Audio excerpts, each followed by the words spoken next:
Thank you so much for coming out this morning. My name is Laura Simmons. I am the curator and project manager for Cairns Marine in beautiful far north Queensland in Australia. I thought before I started my presentation it would be a good idea to tell you a little bit about why I'm here today and why I'm talking about the topic that I am, because it is a bit of a sensitive topic, but it's something that it's always been really near and dear to my heart. So I've been in the public aquarium industry. I started as a husbandry assistant at SeaWorld of Florida many moons ago, actually 27 years ago now. And through my entire career, I've always asked this question of why, where, why, how, where did these animals come from? How did they get sourced? Why are they doing what they're doing? And does it have anything to do with where they were sourced or where they came from? And so I've always had this real deep-seated need to find out a little bit more about our industry and how we can find out more about the details of our animals and our sourcing. So now I'm at Cairns Marine, and obviously we're very well known, or hopefully you know us through our sustainable supply and the fact that we are a collector direct supplier. And so even now at Cairns Marine, I look around the industry and I think, gosh, we're really vulnerable. You know, you see things like blackfish and you hear that a big company like SeaWorld has decided to no longer source animals from the wild, or that's their goal. And I'm a big passionate believer of wild collection of animals. I think it makes us better as aquarists. It keeps our industry interesting. More importantly, our hobby and our passion as keepers, it's just really important for us to know that there is a way to sustainably collect animals from the wild, bring them into our home aquariums, have them on display for education and conservation purposes, and research and everything else. So I really want to show what we need to do and the things behind it, because I believe in our industry, in our passion, in this field, and I want it to go on forever. And that's what sustainability is all about. So what I thought I'd do is go ahead and just get started on the PowerPoint. I'm going to apologize in advance that there's a point in the middle of my PowerPoint presentation that I have to click out and play a video because my video is not playing the way I wanted it to. And without further ado, I will go ahead and let you see what we're looking at today. Is it 3? It's up there somewhere. Yay, okay. So, yeah. Today I just wanted to see if you guys are feeling like you're being sold what you're being told, because we get told a lot of things. Obviously marketing is a wonderful thing. We get told a lot of things in our industry, and one really hot topic these days is sustainability and sourcing and supply. And so I kind of want to lift the veil that's sort of hiding and covering what's going on behind that. So lifting the veil on this sustainability, what we'll be talking about today is pretty simple. It's just sort of what you're being sold, what you're being told, and of course what's going to be in the future. How can we move on in our industry and be galvanized? So the first thing I wanted to do too is or the next thing I wanted to do is just go ahead and let you know that a few times throughout my presentation I'm going to have cutie pie little fish pop up. I'm going to ask you guys what you think about them, where they came from, how they were sourced, whatever. And so yeah, for this one, we're not going to do that at this moment. We'll come back to him later. Let's just suffice to say I call him Mr. Popularity, and we'll move on. Okay, so the first thing that we're being told, or the first thing that I hear a lot about is we're sustainable. And that is almost a catchphrase these days. I sort of want to know exactly what that means. I don't know what everybody thinks that means, but essentially you kind of want to ask, are they sustainable? What does that mean exactly? What is sustainability? So not to be too dry and boring, but we need to define it. We need to talk a little bit about so everybody understands exactly what sustainability means, especially when you apply it to animal sourcing or our industry. So the basics of sustainability would be that it's being able to carry on a certain behavior indefinitely. And so with animal sourcing, for example, we'd want to be able to forever have access to animals and be able to have those animals for our businesses and for our displays indefinitely. There are a lot of components, though, that we have to consider, and those are as you see there, the environmental sustainability possibilities. We have to think about the economics of it. That's something that's really important to all of us. And then, of course, the social reality of it all. The socioeconomic part of sustainability in the aquarium industry seems to be a bit hidden. That's one of those veils that we need to look behind. So, can we all agree, before I go on, that we do want our industry and we do want our jobs and our businesses to be sustainable? Is this something that's important to everyone? Yeah, awesome. Thank you. I agree. But what we need to do is get to the sustainability sweet spot. And that means that we have the intersection of, yes, we're doing it economically correctly, we're doing it socially correctly, and we're also watching out for the environment. I'm going to focus a little bit on the Indo-Pacific and the Coral Triangle region specifically, just for a little case study, sort of, because I want to be able to hone in on each component. And this is a really good region to look at because it is such a hotbed. It is really a region that affects us all. There is probably not one person in this room that doesn't have an animal or something that's come from the Indo-Pacific or specifically the Coral Triangle, I would bet. Unless you don't have an aquarium, then you definitely wouldn't.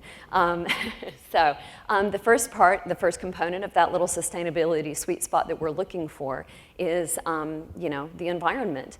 And with that, within this region, it's notorious for having unmanaged fisheries. It's notorious for having unregulated fisheries. Although there are laws regulating the fisheries, they're just not really enforced and imposed. And unfortunately, destructive practices are prolific in the region. And it's very sad. I hear colleagues, my compadres constantly say, oh yeah, well you don't know, I mean, that's old hat. I actually had someone ask me about 6 years ago when I did a public aquarium conference, and I had said, I was doing the presentation and talking about cyanide, and he just goes, oh, who uses cyanide anymore? That's gone, with MAC, and that went away years ago. Nobody uses cyanide anymore, it's horrible. But guess what? It is horrible, but it's still used.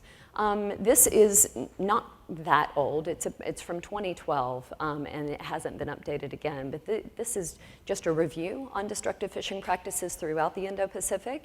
And you can see that they're really hot regions. And of course, those are the regions where our fishes are coming from. The destructive practices that are being used because of the economies of the region are actually not always just from the marine fish ornamental trade. It's also from the food trade and also just from trying to survive in the region. But you'll see the orange and the red, those are areas where actual blast fishing has been sighted, seen, and the results have been observed. The same thing, these are places where you actually have seen divers using cyanide to collect marine aquarium fishes. And so that's the one. Like I said, it is still being used. Don't let anyone tell you that it's not. If someone says, oh, the fish are from the Indo-Pacific, and I'm absolutely positive that it's not cyanide collected, I would be surprised. I have colleagues that are now getting cyanide tests done and doing research projects on them, and a lot of our fish in our industry are popping up with positives. So it is something that we can't really bury our heads in the sand anymore for it. Another thing that's really horrible that affects our businesses and affects our fishes as well is the blast fishing. This is a very good example of an area in the Philippines that used to be notorious for blast fishing. The good news is that it's no longer permitted there or no longer used, but this is a video taken 10 years later. So you can see the environment is fairly well destroyed, and it never really grows back and recovers. So the practice itself, because it still goes on, it means that we do have to be worried about it now for the future. It's clearly not a sustainable way to keep the reefs alive. So another one of our little fish, and this one I do want you to answer. What about him? I love Odonis niger. I think they're the cutest little fish with red teeth. I mean, pretty cool little reef fish. Awesome trigger that'll actually live in groups, which is fairly unique. They're not aggressive, solitarily living animals. So what do you reckon? When you get this animal, do you think it's actually coming from a sustainable supply chain? Nobody knows? Oops. Well, that's the sad part, and unfortunately, for some reason, his little label isn't coming up, but it should actually say no, he's not. Sadly, that little fella, I'm going to go back on him. He specifically wasn't. Niger triggers are really notorious. They're actually on the list of fishes that are really easy to catch with cyanide in really big numbers, and especially when they're young. Because any of those fishes that really love to go down and squirrel into holes or down into the corals, they go there, ta-da, that's how you get them. You squirt them down with cyanide, they go to sleep, you get to pull them out.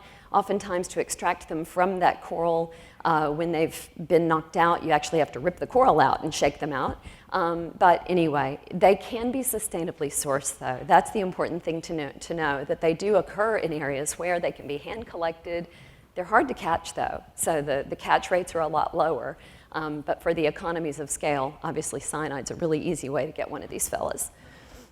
So moving on, so we've done a little bit of the environmental talk, but now I want to go into the social reality, because this is the part that I'll keep hammering in my presentation, that it's really important to remember that there are always people behind our fish.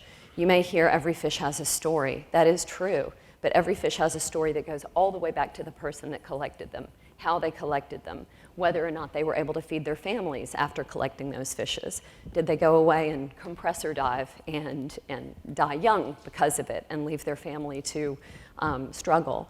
So the social reality is super important, especially in this region, because there are so many people. You can see the numbers are astonishing. It's 360 million people in the region, and over 120 million people survive directly through the collection of fishes, either for the live fish food trade or for the marine fish ornamental trade. So it is getting a lot of pressure from a lot of people, and if we can't help them survive and thrive, of course the environment is going to continue to suffer as well. So I love this photo because it is so recent, and when I spoke to James about using it, he admitted to me that he was surprised too. He's a photojournalist who does beautiful work, and this is a photo taken in Malaysia only about 1.5 years ago, and he was surprised. He's not a conservation photographer. He wasn't going there to document fisheries or anything like that, and so when he saw this guy, he had a compressor hose in one hand and he had a cyanide bottle in the other, and he was about to go out and collect fishes. It made him start asking questions. So for this particular group of people, they're nomadic traders, they're nomadic fishermen that live throughout Malaysia. And so yes, it is a common practice for them to utilize cyanide for their collection of marine fishes to sell into the ornamental trade. It's also used for food fishing. And then lastly, the most important thing to remember is that the type of compressor diving that they do it's the highest cause of death amongst these people of all the things that they do. So it's a pretty horrible thing to think that the way that they're living and surviving and thriving is actually killing the men that are trying to take care of their families. This is a photograph of the aftermath of dynamite fishing. And the reason I wanted you to see it is because you'll see that even though they're not collecting our ornamental fishes, our marine fishes, in order to put them into the ornamental trade, it's just for food, you'll notice that ornamental traded fishes are actually in those bags. You'll see that every fish is affected when dynamite goes off, when blast fishing occurs. So again, that makes you think, well, we've got pressure from this, we've got pressure from that, so even if cyanide stopped being used, but dynamite wasn't, because we're looking at it only from our industry, not from the global perspective or the social perspective, that it still is going to have an impact. We really need to look at it as a giant holistic ball of things that we have to think about when it comes to our wonderful hobbies and industries. Unfortunately, this woman was a victim of the dynamite blast fishing practice. She was in her home. This is another person. She was actually in Sulawesi.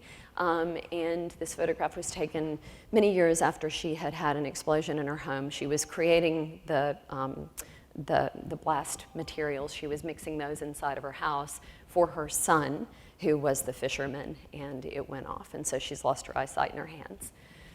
Okay, now this is the video that I want to show you because, again, it gives a greater perspective, and I would like to talk over it to explain a bit more about the reality of the region and some of the other types of fishing that go on.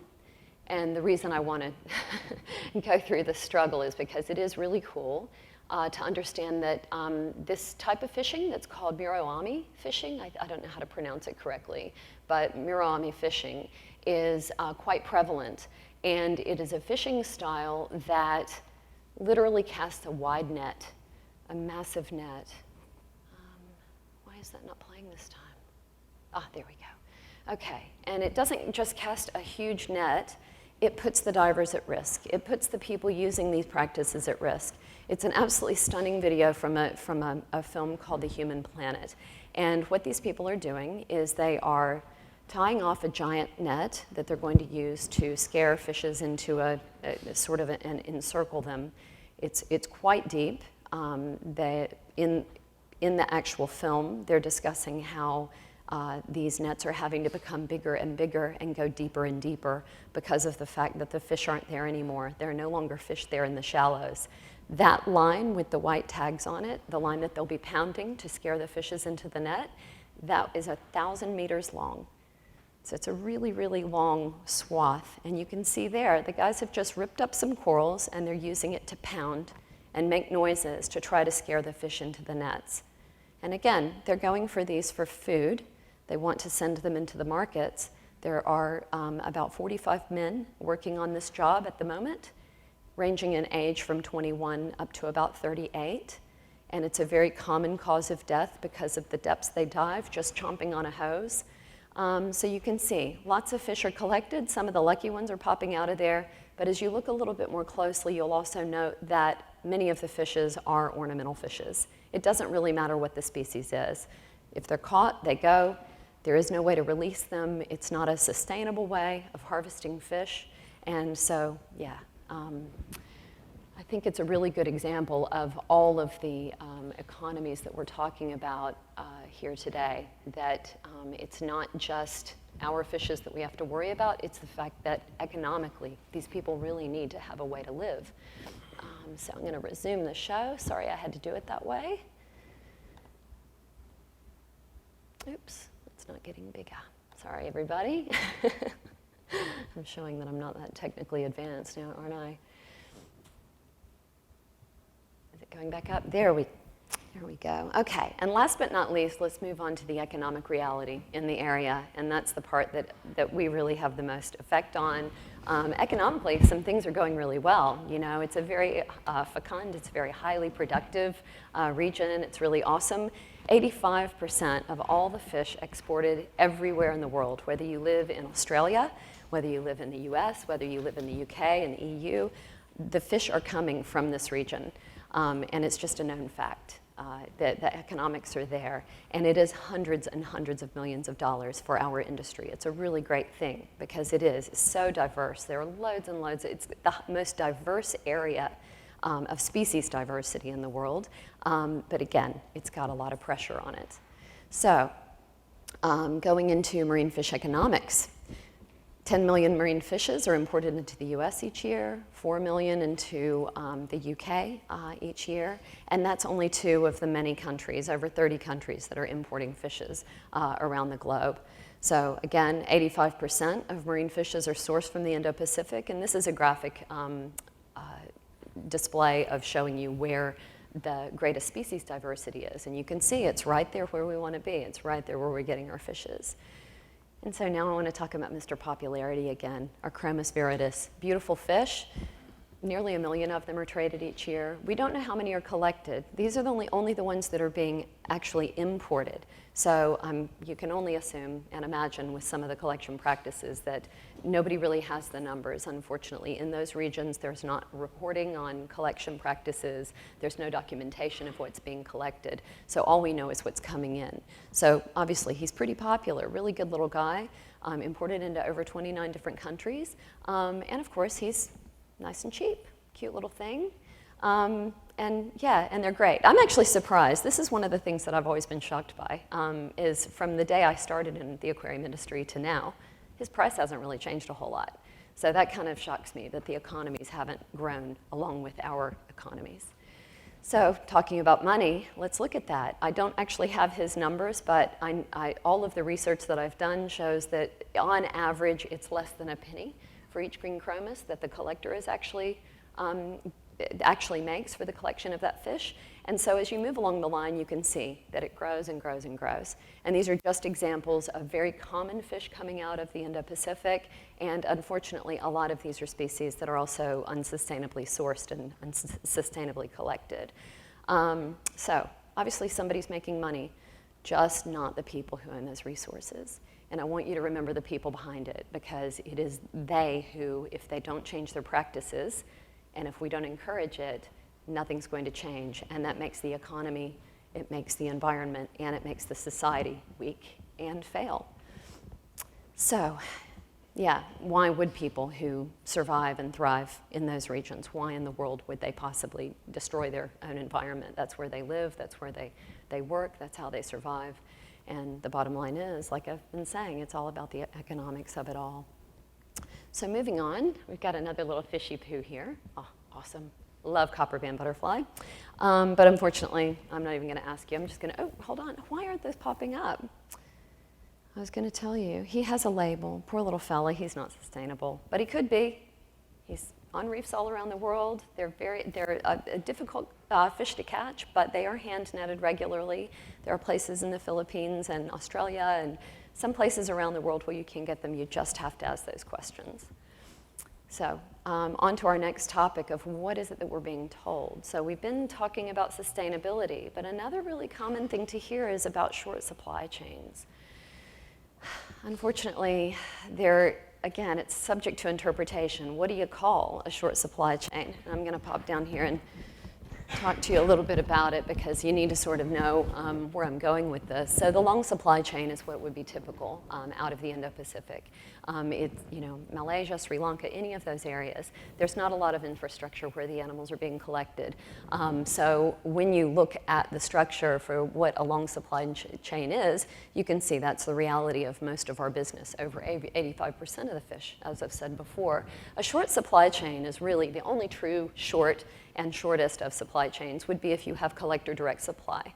And there are lots of those people around. You'll see this in Hawaii, you'll see it in Fiji, you'll see it in Australia, you'll see it in the Florida Keys. There are areas where you can go and know that the person that sold you the fish is also the person that collected the fish, or at least had the collectors on their payroll, and that most notably, and because it's the thing that's not talked about enough, the fisheries management. It's almost always in an area where fisheries management practices are higher and economy is better. So if you look at the long supply chains where we're getting most of our fishes, the sad reality is that when someone tells you that it's a short supply chain, normally they can only quote to the level of the exporting trader. They're not going behind that line. So let's go behind the line. Oops, wrong way. So yeah, there's your long supply chain. They tend to be opaque. They tend to be untraceable. Lots of exploitative and destructive practices can be used in those regions. So once you go from there, we want to kind of go behind that line in a moment. But this gives you that, the marine fish supply chains are well and truly, wait, that can't be right. I'm so sorry. We're missing some graphics here.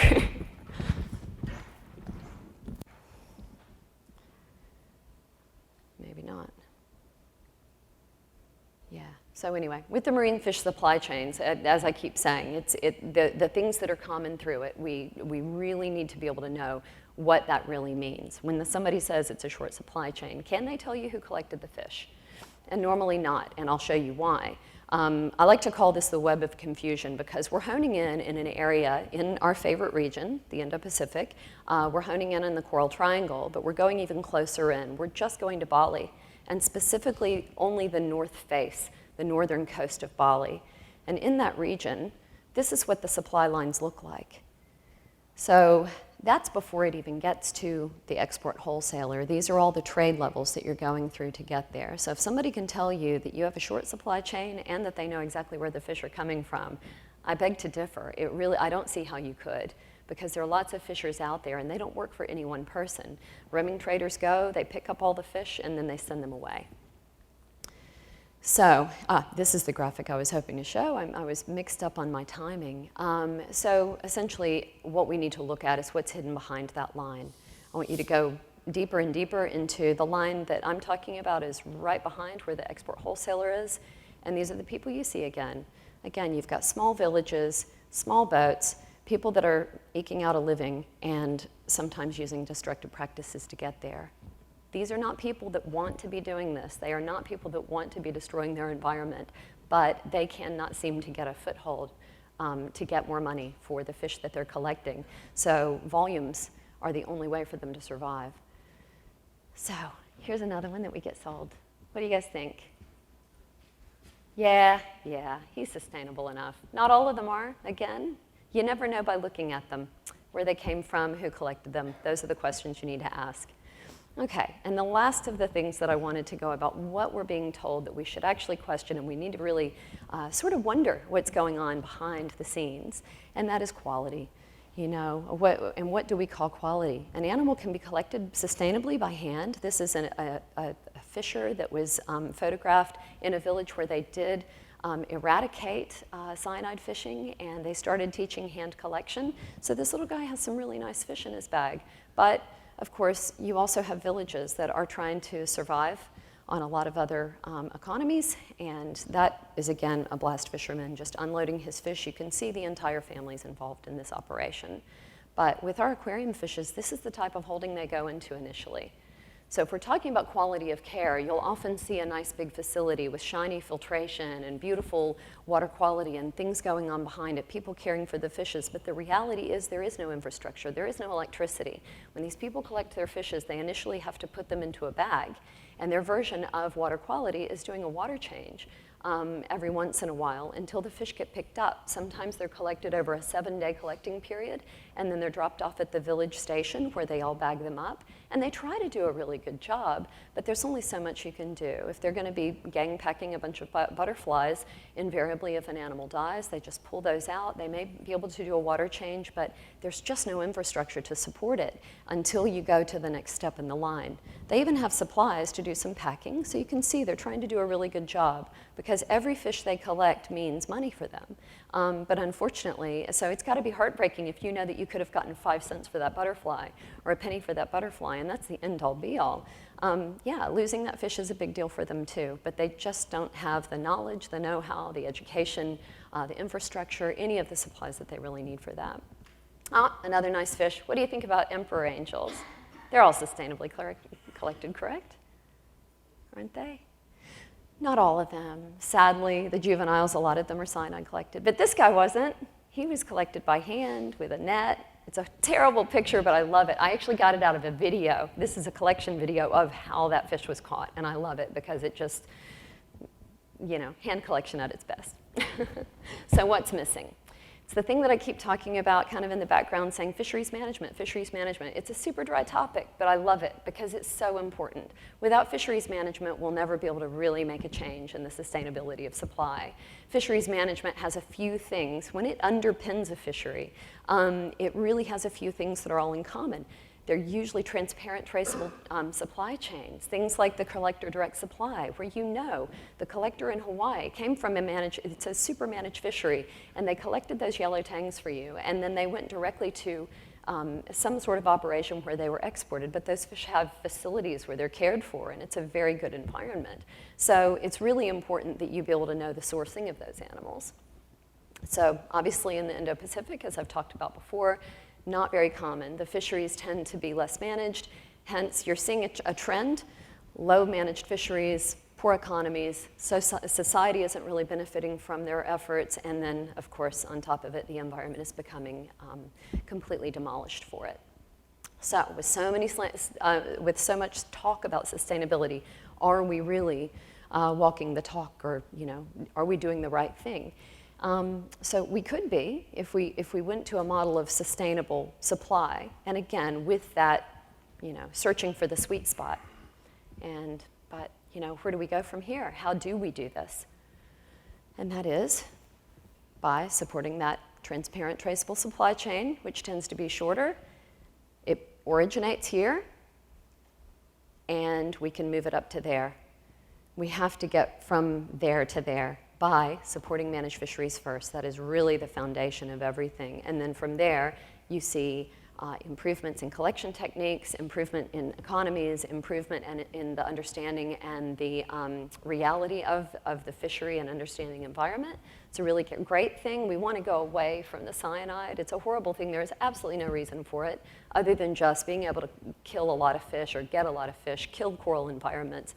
But there is a way to collect with nets, by hand. We just need to value the fish a bit more. We also need to get to here. And here, I love this picture. Being a public aquarium person, I want to get to there. It looks like the potato cod's actually wanting to swim into that bag. It's just, so, I can't.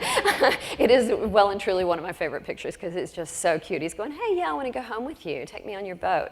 So yeah, how are we going to do it? So I'm going to race through a few of these. Actually, I guess I don't have to. But yeah, we need to ask the questions. We're the consumer. You know, we're hobbyists. We're retail operators. We're public aquarium specialists. We are the people that are wanting all of these animals and bringing them into our lives. So we have to be able to ask the questions from the sources. Do you know where they came from? Most importantly, did the collectors receive a fair price for those animals? I just heard not too long ago about something really interesting in New Caledonia. It's not for the fish trade, but wow, I wish it were. In New Cal, when you go shopping for vegetables, because there are farmers everywhere and they're trying to make sure that everything's equitable for them, when you go to buy the food, you see what the price of the food is, of the vegetables are, and then you also see what the farmer got for that piece of fruit or vegetable. So how cool would that be if we actually knew? I mean, would you actually want to pay $78 for a fish knowing that the dude that collected it and almost died on a compressor only got paid 2 pennies for it? Does that seem equitable in any way?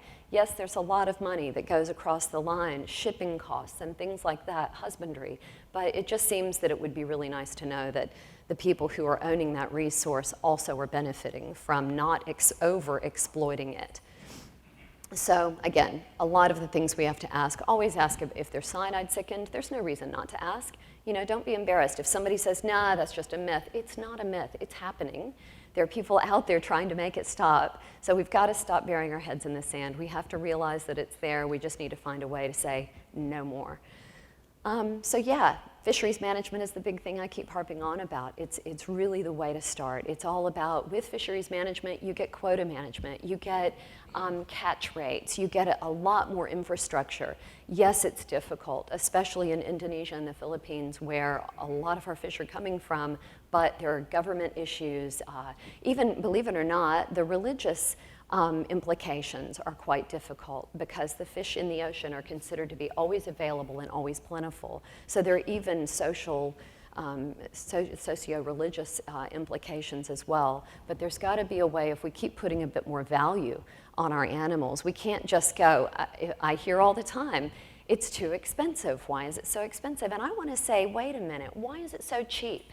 If that animal came from a good source and the fisher got paid well for it, why am I not having to pay well for it? They're coming from halfway around the world, and on the bottom, why wouldn't the fish be a little bit more expensive if they're handled well and you know that they're husbanded and cared for along the long supply chain? There's nothing wrong with a long supply chain as long as it starts in the right place, and every step of the way, every hand that touches that fish is touching it in a sustainable fashion. So, yeah, we need to walk the talk, and definitely no more cyanide, please. The tests are coming, and that's the great thing. I'd love to reveal that the tests are being perfected, so we will all be able to test for cyanide very, very soon. We've been working with people. There are people around the globe that are trying, so one of these days you'll actually know definitively that, yes, my fish from Indonesia didn't get cyanide collected. It'll be so awesome. It'll be really, really good. So, again, if it's cheap, it's wrong. There's no way you can get a super cheap fish that wasn't, poorly sourced. You just have to, it's the reality of it. Stop asking why is it so expensive? Stop saying, can it be cheaper? When we do that, we're actually contributing to the negatives. And then, of course, demand transparent, traceable, managed. It's that easy, it's that simple. If you can, go collect or direct supply. But until that's available out of the Indo-Pacific, we just need to really look at where we're getting our fishes and where they're coming from, know a little bit more about those arrangements. We need to stop listening to the word games. If somebody says it's sustainable, go, what do you mean? What part of it is sustainable? You tell me the story. If the fish has a story, I want to hear it. And give it the time that it deserves. Even your little Mr. Popularity green chromis, he's got a story. Of course, if you're hearing it's a short supply chain, well, we know that that's, unless you're going collect or direct supply, it's probably not, and it's probably very, very opaque. And of course, the quality. You'll know when you get the fish home. How many of you have ever taken home a fish and it looks great, and it's eating, and it's doing really well, but it's not gaining weight, and all of a sudden its gut gets loaded because you fed it, but then it dies of malnutrition. Have you guys ever had that happen? Yeah, of course. It's very common, and that's normally because the gut fauna and flora of a fish do become degraded, whether they're cyanide collected or just poor husbandry. Lots and lots of interactions can occur where the gut flora and fauna are damaged during that supply line issue. And again, it's a common thing for a cheap fish. So anyway, so from there, we just want to get to the sustainability sweet spot. And I think this next reef resilience, I didn't want to talk about that, so I've got the wrong version, but thank you. And if you guys have any questions, I'd love to hear them. Yay, this video plays.